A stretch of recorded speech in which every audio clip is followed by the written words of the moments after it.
Hey Bugs, Super Beetle here. I wanted to show you for Super Beetle Adventures this week the Royal Rumble party I was going to have, but no one showed up. So instead, what we're going to do is I'm going to put this week in place of it my interview with Kathy Campanelli, who is now known in NXT as Cat Marino. And you know, in the interview, we get a little sappy. It's because we knew it was coming. We don't get to mention it, though. It was taken a few weeks ago at Championship Wrestling from Hollywood because Kathy Campanelli was the interviewer for Championship Wrestling from Hollywood. If you got a Kathy interview, you were one of the main people there. And unfortunately, I never got my Kathy Campanelli interview. So I decided to interview Kathy Campanelli on my own. So enjoy the about 15-minute interview. It's exciting, it's fun, and I'm super excited for my friend and all the things she's moved on to. Thanks, Bugs.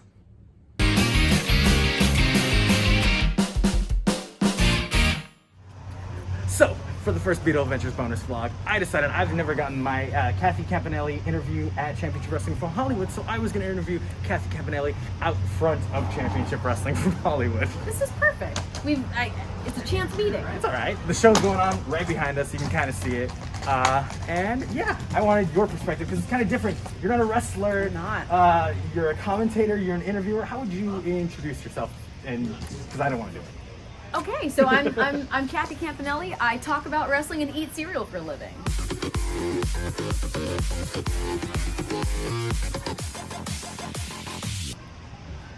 No, I'm just kidding. So I am I'm a ring announcer. I'm an event host. I'm a commentator. I'm an on-air personality, and that's what I do. And how'd you get into? I guess it all kind of falls into one like entertainment bubble. But how'd you like get started in all of that? So I grew up as kind of I grew up doing a lot of theater as a kid. I'm trying to think of like a nice fancy way to put it, but no, I grew up doing a lot of theater, a lot of musicals. I grew up singing, so I was always used to kind of entertaining family. Hi, hello, Bug. Yeah, absolutely. Come on. Hi. Nothing Have like a good night, you bug guys. That's so beautiful. You edit these, right? I will eventually. Perfect. So singing. Okay, so yes, so I started out from a very young age singing and just entertaining my family. Any family function was always like, oh, you gotta sing for us, you gotta sing for us. So I grew up singing, started doing musicals when I was 9 years old and would do them every year. So I've always been doing some form of entertaining. I watched wrestling when I was a very, very little kid, and then I fell off for, until like 4 years ago. And I just didn't watch at all. But when I moved out here, I started watching again.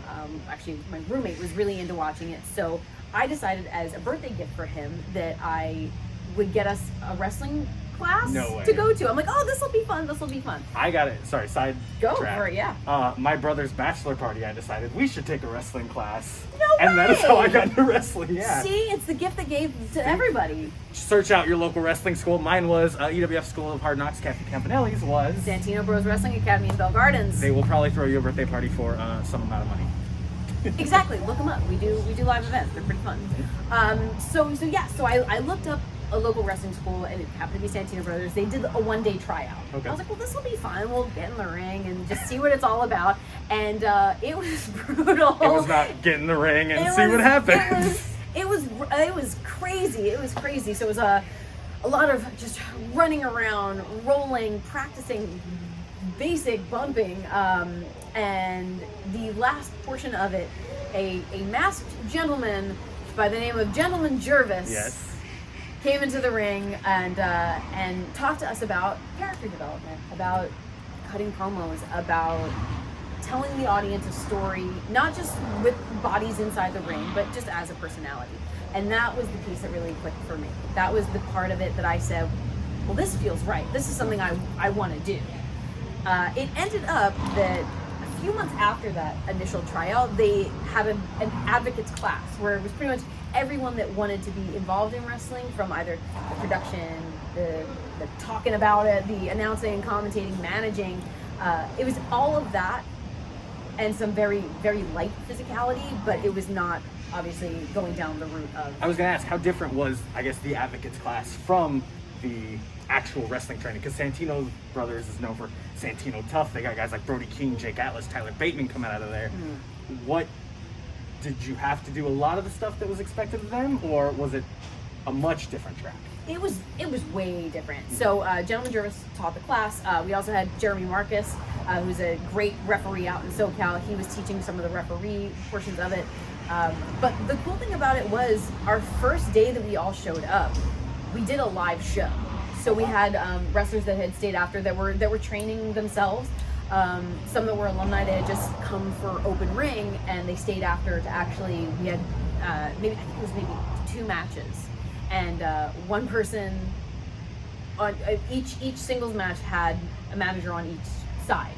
So it was basically 4 people got to manage, 2 people got to referee, and we did a live show. Someone was on camera, someone was taking ringside photos. It was incredible. But to have that be kind of like everything Santino's does is like, you go in, you go hard. You know? So it's like, oh, you guys are going to do this? Great, we're going to put on a live show. Here right you at go. the start.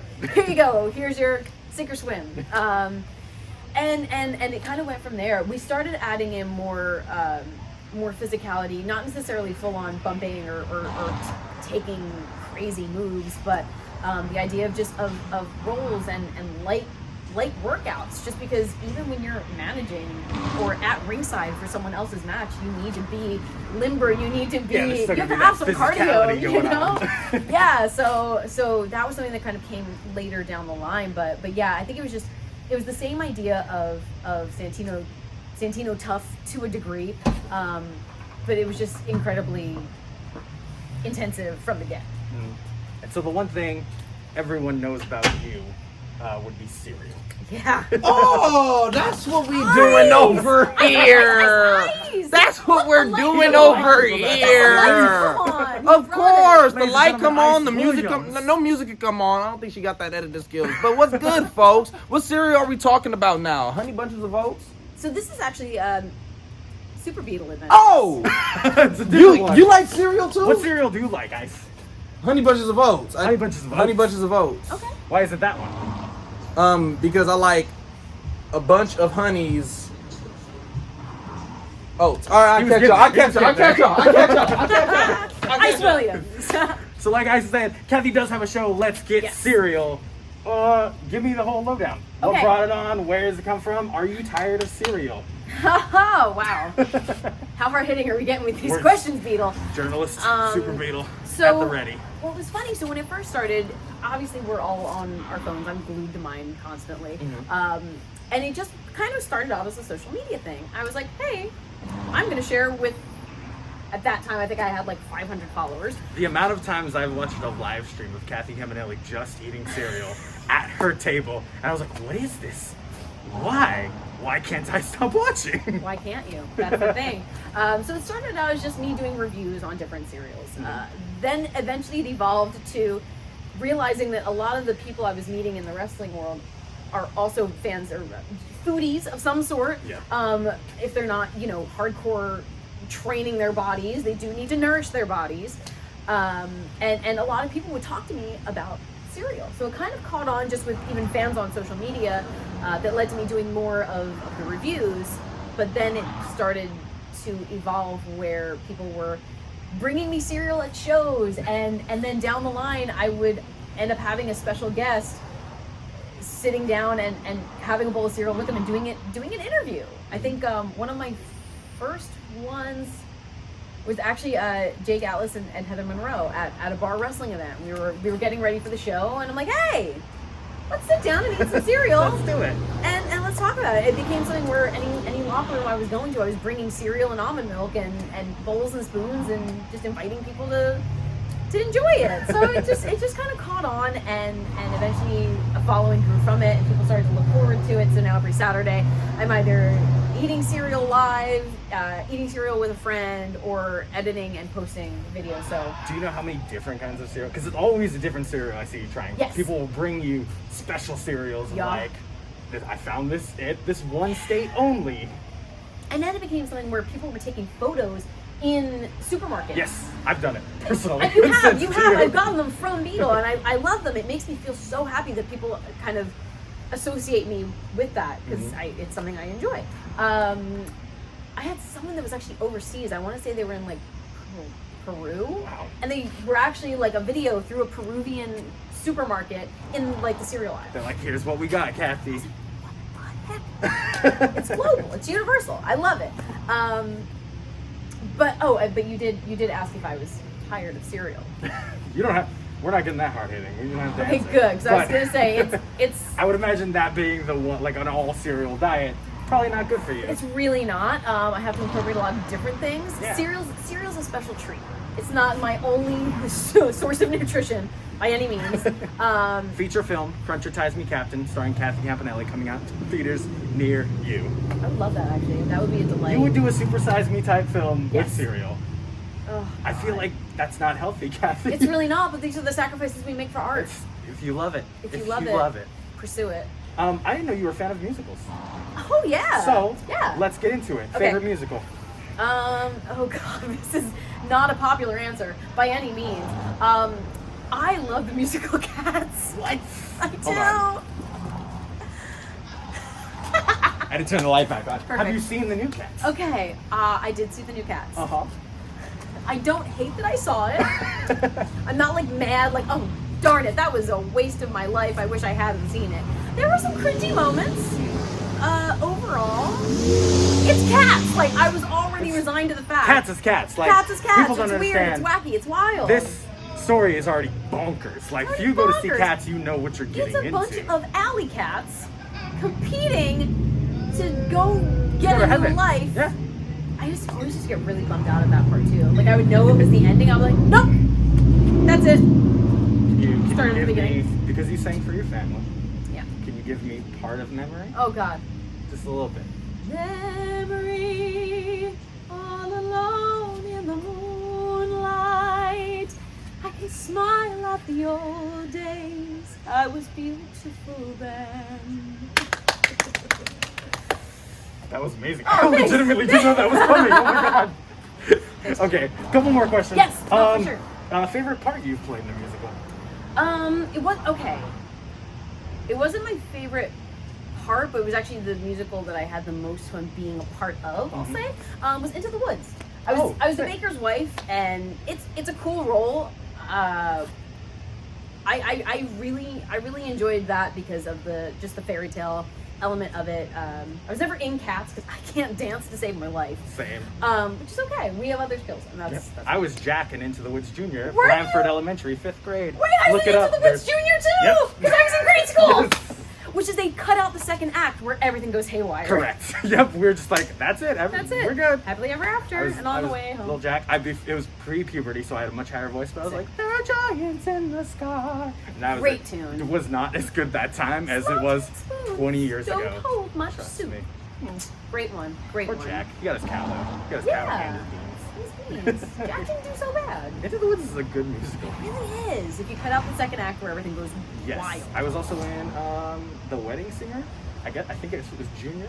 I was Glenn Guglia. That was in high school, though. That's I was awesome. still the junior.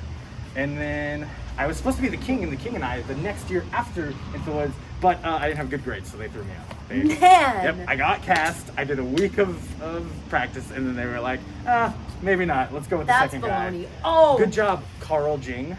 Congrats. Oh, Yeah, indeed. I still hold that grudge. Sheesh. This guy. Actually, I'm changing my answer because I think my favorite part to play in any musical I was in was I was Ado Annie in Oklahoma. What? And it was really fun because she's just so, oh my God, she's such a goof. And I always end up playing roles like that, just like silly, just funny, second banana kind of roles. They're such a ball. Do you think so. being so out there with the musical stuff helped you with it? Like, obviously so, but give me some examples. 100%. Things you had to do in there. I think just the idea of being in front of a crowd of people, because it can happen, and it's happened to me before. Every time I get like the little butterflies, you know bugs. Yeah. The butterflies. They're in your tummy sometimes. Exactly. So I it's always the nerves, and I think sometimes if I hadn't had the background I had, it might have stopped me. honestly, something I don't really think about, but I'm noticing it with ring announcing is supporting for my diaphragm. I took voice lessons for like 10 years. So that's something that's come in handy. And just being able to like maintain like my airflow and being able to do what I have to do, even when your nerves are like making you breathless, realizing like, okay, like now I have to support because I have to, you know, read this name or I have to call this match. Just having that kind of endurance. She just did interviews and then came out here and did memory like nothing. And it's cold outside, which is harder. I'm not gonna keep you for much longer. Just one, favorite musical song. Oh wow. I'm just like narrowing. What's and narrowing, yours? narrowing. What's yours? My favorite song from a musical that I've performed, I'll say that, is All About the Green from The Wedding Singer. Because it's very like out of character and slang. Like I was playing Ghoulie, the bad guy, so I was like, there's a big shiny future you've been trying to buy. It was all about money. It was very like, I got to be very It's fun to play a character, and also I'm glad we got Beatles to sing too. I couldn't leave you out there on Thank your you, own. thank you. I guess for me that I've performed, so I was Mother Abbess in The Sound of Music, so I got to do Climb Every Mountain, and that was a lot of fun. Also, like, how do you solve a problem like Maria? It's just fun. From Sound of Music. I'm sure there's more. Go watch musicals. Go watch musicals. Like, they're all fun. I'm going to see Hamilton in June. So I saw it. It was so good. Tickets. No spoilers, even though it's a fictional or a historical fiction. Read it in a history book, Beetle. I know. But we don't need to go there. But I'm waiting. Does he die? Does Aaron Burr kill him? I don't know. Talk about it. I definitely know. You know. That's okay. He threw away a shot. Kathy Campanelli, thank you so much. Check her out. She's been around forever. And Hardly. For the last. It's been like 2 years. I thought you said 4 years since you started training. Oh, she's gonna get the light now. Memory all alone. There she is. She's back. No, it's been like 2 years. It's been 2 years in wrestling. I just had my 2-year anniversary back in December from my debut. So, but yeah, I've been out in LA for about 4 years. 4 years in LA, 2 years in wrestling, and we have not been friends for super long, but we have been very good friends since then. Thank you so much for doing this for me. Thank you, Beetle. I'm excited that I finally got my Kathy Campanelli Hollywood interview, Championship Wrestling from Hollywood interview, because if you can see on the screen behind us, it is currently playing. It's the main event. Yeah. And also, I'm just sad we didn't have cereal. If we did have cereal, what cereal would you have wanted it to be? I'm a big Oreos fan. Oh! Oreos, accidentally vegan. Oreos, anything. I get a lot of fans bring me Oreo stuff to shows. Funny story, I got, we already did the outro, but I got, a lovely fan by the name of Maria bought me a Oreo dunking kit, and it had 2 glasses, and it came with 13 Oreos, and came with tongs and napkins and everything. Great. Christmas rolls around, I get 3 more of those from my family. I have, what is it? I have 6 Oreo glasses at my apartment right now. Like, specifically for Oreos, like you can't use them. They have an Oreo juice. on the front, and then they hold Oreos inside it. They're fantastic. Trust me. Like, I love them. That's amazing. They're amazing. I have a whole family set now. Perfect. And for the Oreo lover in your life, people know my Oreos are good. Cookie Crisp are good. I love Cookie Crisp. I'm also a big fan of Frosted Flakes if you put extra sugar in them, because it gets you ready for wrestling and wiring. This is true. Let's go. This is. Let's go. Let's get cereal. You know. Thank you for tuning in. Go watch Let's Get Cereal. We will talk to you bugs later. See you later.